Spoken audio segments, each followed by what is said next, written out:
Well, good day, everyone, and welcome to the Cutting Edge Install podcast brought to you by Omni Cubed, where innovation meets installation. And to be quite honest, there's everything in between. Who knows? We've had singing. We haven't had any dancing on this yet, but who knows? Maybe today's the day. But we meet installers, we meet professionals, we meet the pros. Who am I? I'm Merv Campbell. I'm your host, and it's an absolute pleasure to have you on here. If it's your first time, welcome. If you're a regular viewer, thank you for coming back.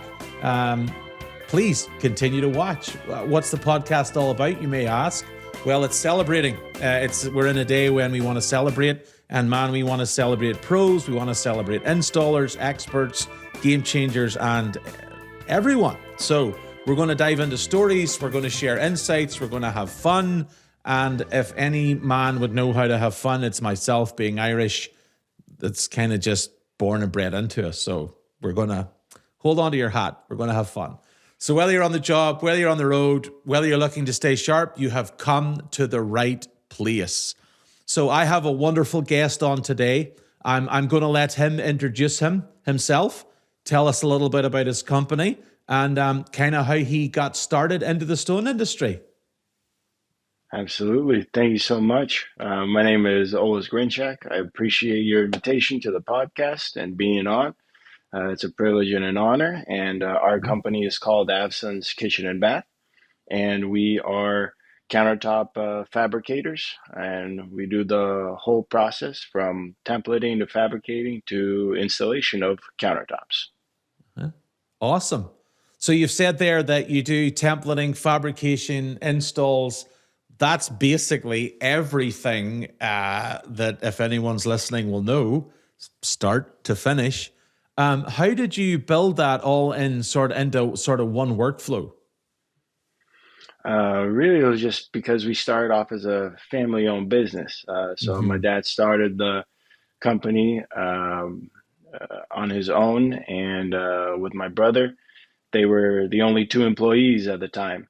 And so pretty much they did everything. They went out and templated the job. They brought it back and cut it themselves and polished it themselves and then installed it themselves. And so as we grew to include more team members, you know, that family touch and that personal touch has never left.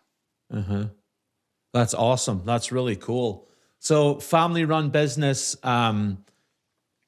wonderful. If you haven't seen some of their Instagram posts and videos, some of them are absolutely hilarious, I have to say. And then some of them are like basic common sense. It's like, use the tools to help. But you're kind of a family run business. What's the advantages of that, would you say? Because we always, everyone wants to be this huge business. They want to have a ton of employees, all the rest. But what are the advantages of being sort of on the smaller side shop that controls, like you control the entire process? So why is that a help? I think it's really good because we're a local company. You know, we're in the greater Charlotte area. Yeah, we can go to the mountains and to the beach, but being local, it's people sometimes don't say you get your countertops from Absence. They say get your countertops from Olis or from Yeah. Dimitri. It's like not really the company name. It's the personal connection that you get to have with people, and they know who they're dealing with, not just kind of an industry that's cutting up countertops for them, but real people that live in the neighborhood and that are also Yeah. doing the countertops. Yeah. Yeah. And you may see them at the grocery store. And No, if absolutely. if you've installed their kitchen not right, they'll be sure to tell you as you're checking out your groceries. That's right. Oh Yeah. man, you definitely don't want that one. So Yeah. we're going to start at the beginning. Obviously, templating is that first process. You've already got the bid; it's in. You've won it. They want you to do it. Okay, you're going out to template. What does a typical templating appointment look like for your team? What are the mistakes that you see that, obviously they lead to issues later on? Yeah. Typically, the appointment looks like we bring in our tools. We use template strips, Mm. so we're not at digital templating yet, but Hmm. the templating strips are a fantastic tool for us, and we use a hot glue gun. Hmm. And so we kind of go over a couple of details depending on what might be clear or unclear. So, like island overhangs, where the overhang is going to be on the front of the cabinets, if it's a Mm-hmm. standard overhang or we're doing something special, Mm. and pretty much any other details specific to the job. Some jobs are quite cut and dry, very simple and easy to Mm-hmm. understand. Other ones require a little bit more detail. And then we get to templating, setting off our front line of the cabinets, setting up our back line, and then putting in our support strips. And then comes in labeling and Mm. label everything correctly, and then creating the paperwork for it as well, matching our templates to what everyone's going to see on the paperwork from Mm-hmm. the fabricators to the installers. And then that Yeah. also includes notes. Maybe there's a couple of details on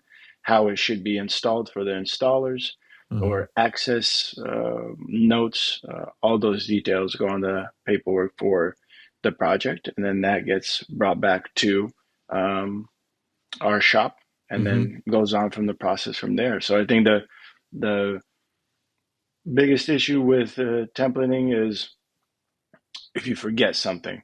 Yeah. So the mistakes that happen, I think the worst one that we get is forgetting a sink center line. I've done that a couple of Mm. times myself, templated a kitchen, and then there's no sink location. You're like, And oh, whoops.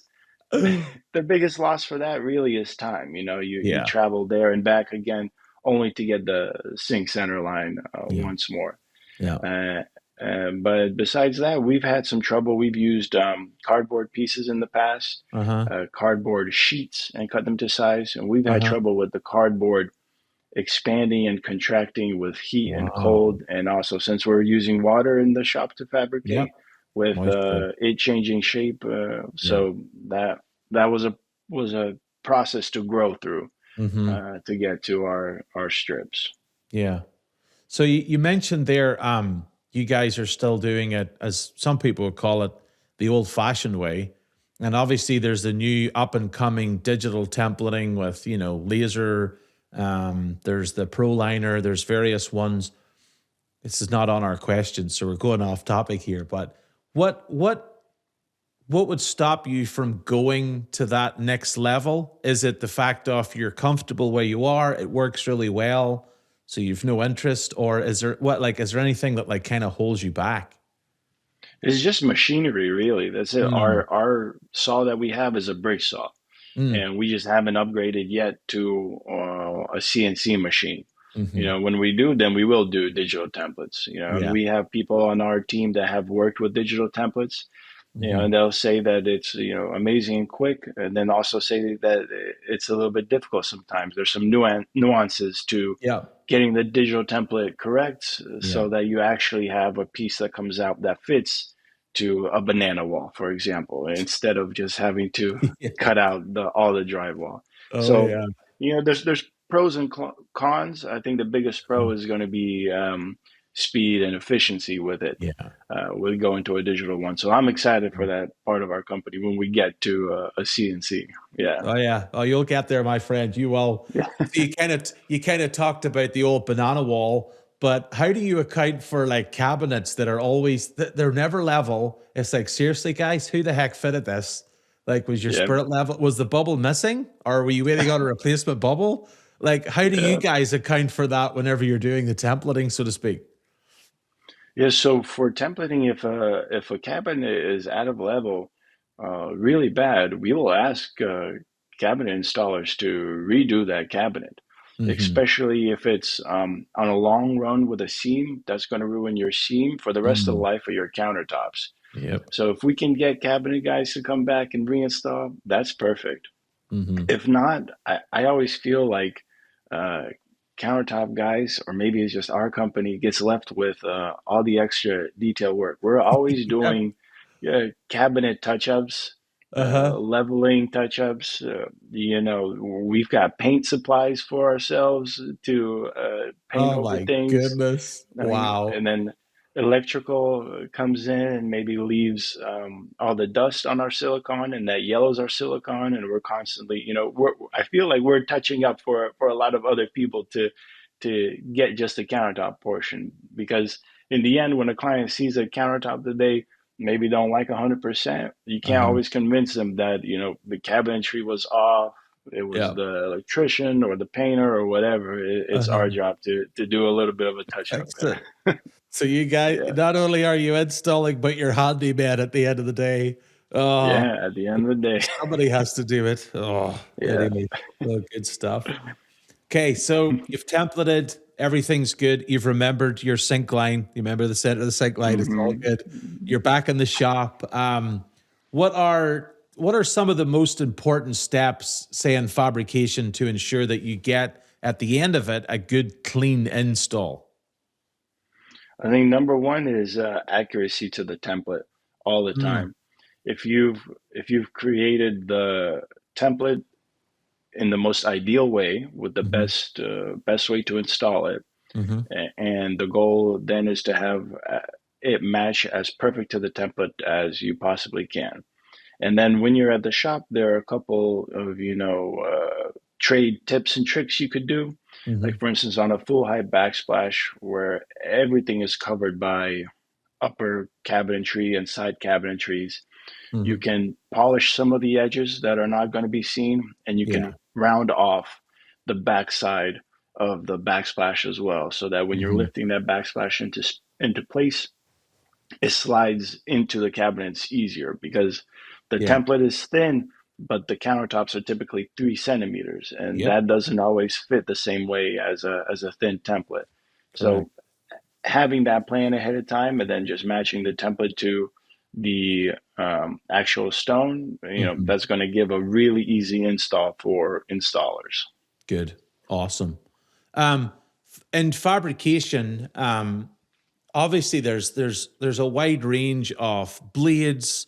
There's a wide range of like polishing pads. There's a the world is your oyster when that comes to play. But what are some common mistakes that are end up that gives you problems later on when you are fabricating?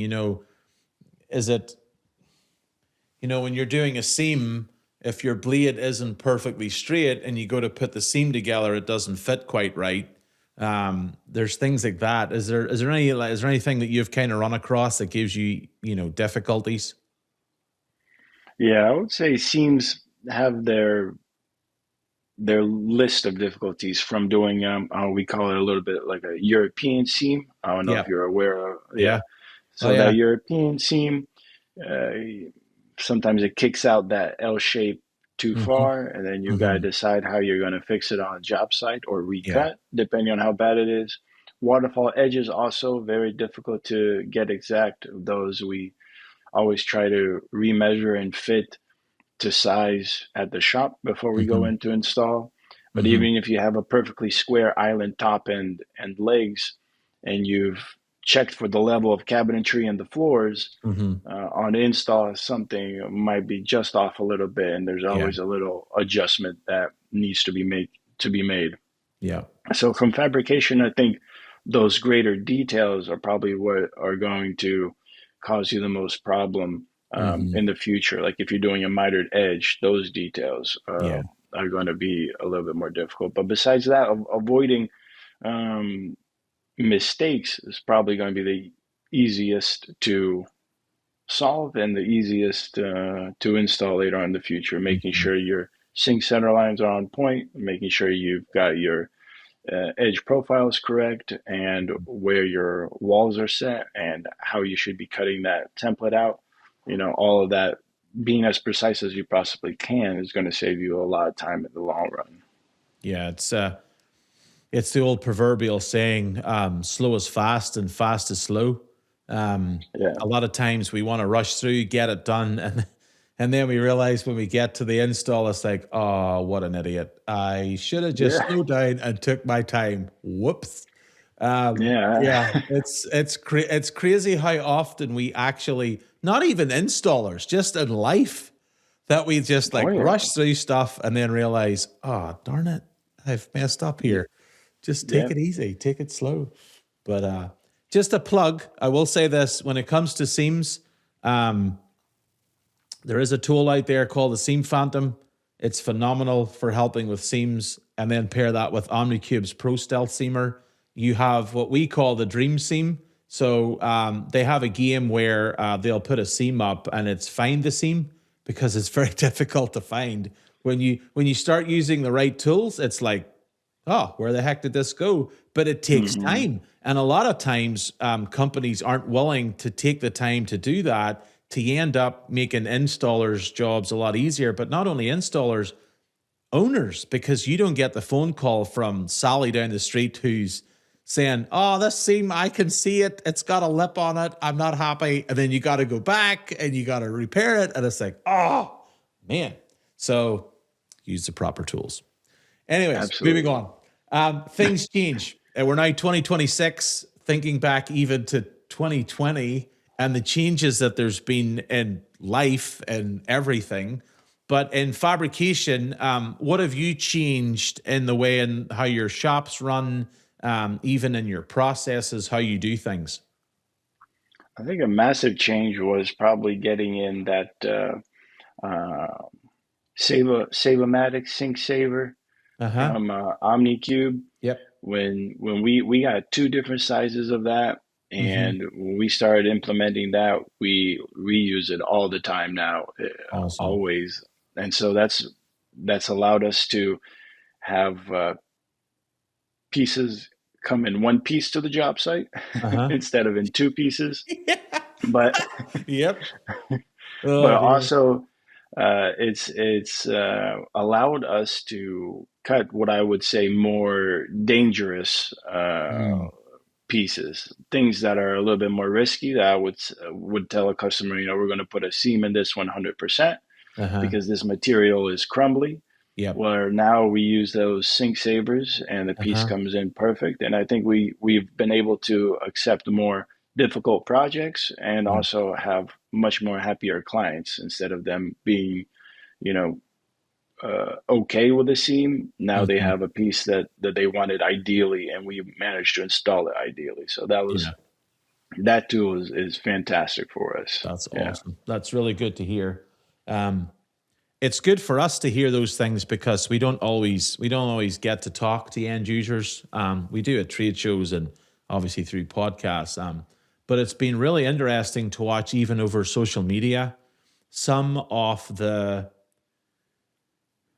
craftsmanship that you guys do, the shapes that you guys are cutting. You're kind of like, oh my Lanta, that's like unreal. But you can't do it without proper tooling. But you also have to be a visionary to be like, I can offer that because I now have the tools. And so Hmm. it all. Some people go, oh, tools are expensive, whatever. But really, when you're able to bring in, two or three more jobs that you had to turn away before, to me, that's making you money, not losing money, so to speak. Yeah. But yeah, And it's also, if been. someone received a quote from another fabricator and they Mhm. said, we can't do this because we don't have the tools for it, you're able to get that project because you're equipped for it. Yeah, that's Yep, a big plus. that's a huge plus, and that's like word of mouth is one of the best marketing tools ever. And so when I keep using Sally, if Sally's listening, I don't know who you are, but I'm really sorry. It's the first name came to my mind. But if Sally tells her friend at a barbecue, who did your kitchens, and you're like, oh, it's this wonderful company up the street. I had four other bids. They weren't able to do it because they didn't have the tooling. But Olis and his team, boom, they were able to do it. And here you are. And then Monday morning, your phone rings. I want what she Yeah. has. So, it all works. Oh, You yeah. talked there about crumbly material. Material is like some of them you go and it breaks, and you're like, really? But in your opinion, what materials are harder to work with and fabricate than others, so to say? I think probably the top worst one to work with is marble, Mm, depending on what type of marble. You can have a range in all the categories and all the mhm. materials, but marble oftentimes is the most crumbly, like I said. Yeah. And then it probably goes to quartzites, Uh-huh. where they could be less crumbly, but they may have fissures in them, and Mm, then those fissures can open up on you or crack on you completely through the slab, or just, where you can feel it with your hand. And then Hmm. granite is above that. And so granite can also be crumbly depending on what type of granite. Like if you're looking at a Patagonia granite, that's got Yeah. a lot of detail in it, a Hmm. lot of different materials in it that could also end up being crumbly and chipping as well. Hmm. And then probably on top of that is quartz, which is almost like magic to work with. It's Yeah. the easiest to Yeah. cut, to polish, and to Hmm. move around because it's so Yeah. sturdy. Yeah. It's good stuff. So we've templated, we've fabricated. It's on the back of the truck. We arrive at the job site. Um, what are some of the first things that like you or the crew do before you even begin to bring in any material? Yeah, clean job site is going to be the easiest because we're Mm. walking around with extremely heavy pieces. So sometimes we do have to ask some of the other trades to move out, but we try to mitigate that by Hmm. scheduling ahead of time with builders and trying to let them know this is the day we're coming. And, depending on the size, we're going to need a few hours. And Hmm. so getting inside of the house, then too, if we need to clean up some of the cabinetry to make sure we've got a nice work area and a clean pathway, that's probably the number one thing that we're doing. And then Good. after we've got clean paths, then the pieces can come on in. Yeah. Awesome. Um, Obviously, you've said it there, moving large material, it's heavy. Obviously, safety as an owner is like top of mind. You want your crew to go home kind of how they arrived.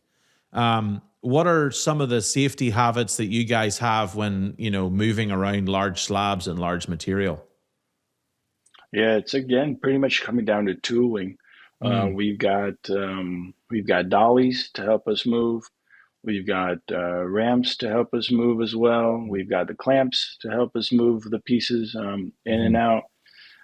And then we've also got teamwork. Mm. A lot of times, when we're on a how do you say, not a high pressure, but maybe on a extremely valuable slab, on an Mhm. expensive slab, Yeah. then we're bringing as much people as we can, and I think it's worth the cost if we have everyone in the shop is gone and we're not fabricating a new piece. Uh-huh. But this $10,000 slab didn't break on us. That's a win for us, and it's Yeah. worth way more than Yeah. maybe two or three other jobs being cut. So Yeah. having that teamwork and lifting together, that's really valuable for us. No, that's good. Yeah, it's the proverbial statement we say around here, roll when you can. Oh Pro Dolly yeah, 1, Pro Dolly 2, you've got the AT carts. The Egyptians were smart whenever they would roll pyramids on round things and large stones on round things, and yet yep, we've kind of gone back even further than them and went, "No, we're going to muscle it. Yeah, we got this." And then boom, someone's back goes out. He's off. Workers can't claim. He might never come back. Who knows? When it's like, dude, buy a cart, buy a dolly, and be done. Set of aqua yeah, jaws, you're landed with the sinkhole savers on there. It's bulletproof. It's like you yeah, look oh after your yeah, team, and it's longevity because a lot of these podcasts have revolved around some of the issues with like getting people to be employed in hmm, regards to like longevity of people staying. And it's hard work, it's hard graft, but it's very rewarding, but it is oh difficult. yeah, It's heavy. And so having the oh right yeah, equipment is so important. So yeah, check out Omni Cubed for dollies and carts. Um, absolutely. you guys obviously have done a lot of magnificent work. It's been, fantastic. But what's one of the most difficult installs that you've had to work with and do? I think one of the most difficult ones that sticks out is going to be a mitered edge quartzite Taj Mahal island. Uh-huh. So this one was almost full slab plus the miter. So it's like a 120 by 63, 64.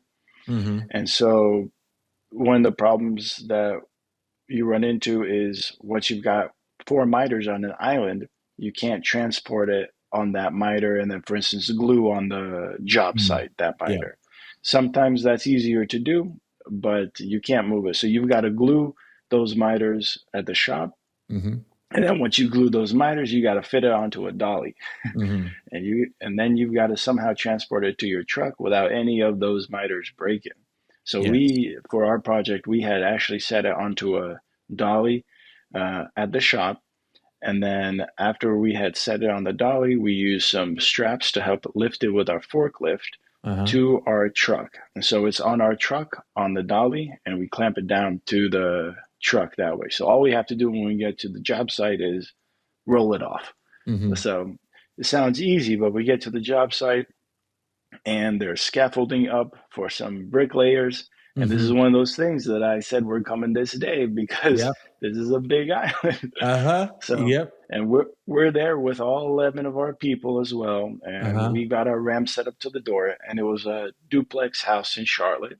Uh-huh. And this entrance into the house uh, starts off with an L entrance. So you're Oh, not going directly into the straight house. on. You've got Yep. to angle this slab into the Uh-huh. house and fit Uh-huh. people all around it. And then you get to the door, and inside the door, it's another L entrance Oh as well. man. Yep. So so once we Oh. managed to roll it in, that was the Uh-huh. easy part. Yep. And then rolling it in, leaning on the cabinets and leaning it down. We've survived that far, and now we have to all around the edge pick it up and set it into its position because it's got these mitered edges, so it's got to Yeah. clamp over those cabinets. And so Uh-huh. then you're worried about your fingertips, the weight of it, and so we managed to put it in. No, Mm-hmm. no cracks, no scratches, no anything Yeah. with it. But still, it went. It was like a 4 hour ordeal just Oh to man. transport everything. Yep. And you lose a bucket load of sweat as you're doing it because it's like, oh, please, Absolutely, yeah. no, no. Yep. Oh, that's hectic. Wow, that's. But hey, you got it in. Good job. Well done. Oh yeah. So we'll remember Homeowners that love one. Yeah, that's a memorable one for sure. Um, what would you say in your market where you're at is sort of the most popular material that's being used? Do you see any changes in that? Is it still the old quartz is still ranking number one where it kind of is most places, but is there a close runner up or even like Yeah. large format tile is starting to really get more popular and a lot of guys are using it more. But what are you seeing in your market? Yeah, we see about 75% of what we cut as quartz and what Uh-huh. competitors cut as quartz. And that's probably been consistent for like 6 years now, mostly Yeah. quartz. Uh-huh. And hasn't really been shifting. I mean, porcelain came onto the market with porcelain slabs, Mm-hmm. and that would be, really great to work with. But we do very little work with porcelain slabs. But I think Right. it's very difficult to have something new get saturated into the market Mm. of every common homeowner. Yeah. So I think quartz wins because it's still highly functional, highly very easy to clean, and super safe in your home with chips, cracks, with anything. It's just it looks great too. Mm-hmm. So I think that's why quartz wins. But some things, uh, some projects, I think are more into using the natural stones, and I think that often requires maybe a designer eye. Mm-hmm. They're really happy to use a natural stone that really fits with a space in the design. But Mm. for kind of your everyday consumer, quartz is the easy go-to Yeah. color. Yeah. Yeah. So from the homeowner standpoint, why do you think they're choosing quartz over, say, like natural stone today or any other materials? Oh man, I think maybe that white trend really Mm. soaked into the market where everyone was white cabinets, white Mm-hmm. countertops. Yeah, I mean, even quartz colors now they're shifting to be much more warmer, to Mm-hmm. have more veining on it. Yeah. But still, everyone says, I'm looking for white quartz with something. Yeah. You know, I think that was whoever did the marketing on the white quartz won Yep. that Hands competition because down, for sure. yeah. Yep. It's everywhere. It literally is everywhere. You're dead right. Yeah, Oh, even man. if you show like a printed quartz that's got marble-like veining or a printed quartz that's Taj Mahal, Uh-huh. people look at it and like, do you have something white? I'm like, Yeah, okay. totally. Yeah. I know what market you're looking for. Oh, that's Yeah. funny. Oh, that's cool. Yeah, for sure. Well, kind of last question to wrap this all up then. If you could give, say, homeowners, contractors, even new installers, things to learn from, what would be at the very top of that list? Something that you made a mistake, you've learned from it, and you will never do it again. I think the benefit is for homeowners to know their slab sizes as early in the process as you can.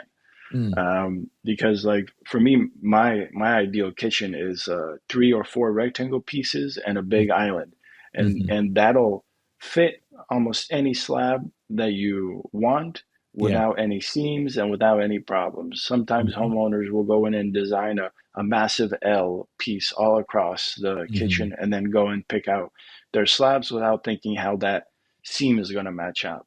And so Mm-hmm. it also depends on, how picky a homeowner is. Are they okay with this type of seam, or do they want an exact seam? And Yeah. so I feel like you can avoid your own grief if you're ahead of time knowing what your slab sizes are, so that you know what's the maximum single length that I can do on Yes. top of my cabinets, and Mm-hmm. then build, work with cabinetry to have that be your maximum length.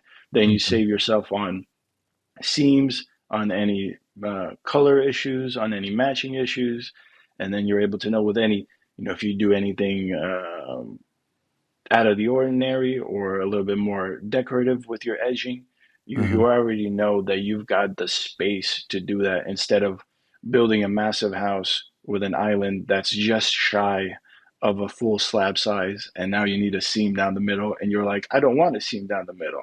Yeah. Well, Yeah. we got to plan ahead. We got Uh-huh. to figure out that slab size. Totally. That's funny. Yeah, that's good. Good advice. So you hear to hear first, hands and boots and feet on the ground. Get to know the size of the stone. It's so Yeah. important. Well, thank you so much, sir. I really appreciate you coming on. You heard it here from his mouth. Get the proper tools. And so if you want to learn more, go on omnicubed.com, find our tools there, buy them, use them. You won't regret it. But for this episode of the Cutting Edge Install, that's a wrap. If you've enjoyed it, please be sure to follow, subscribe, leave a quick review.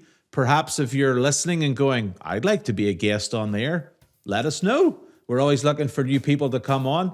Share it with your friends, share it with your crew. Keep an eye out every second Thursday. So Thursday at 8 a.m. Pacific State Time. These get launched 2 a month, so please be on the lookout for them. Like I said, go on our website, check everything out, omnicubed.com. And until the next time I see you all, cheerio, stay safe, and goodbye.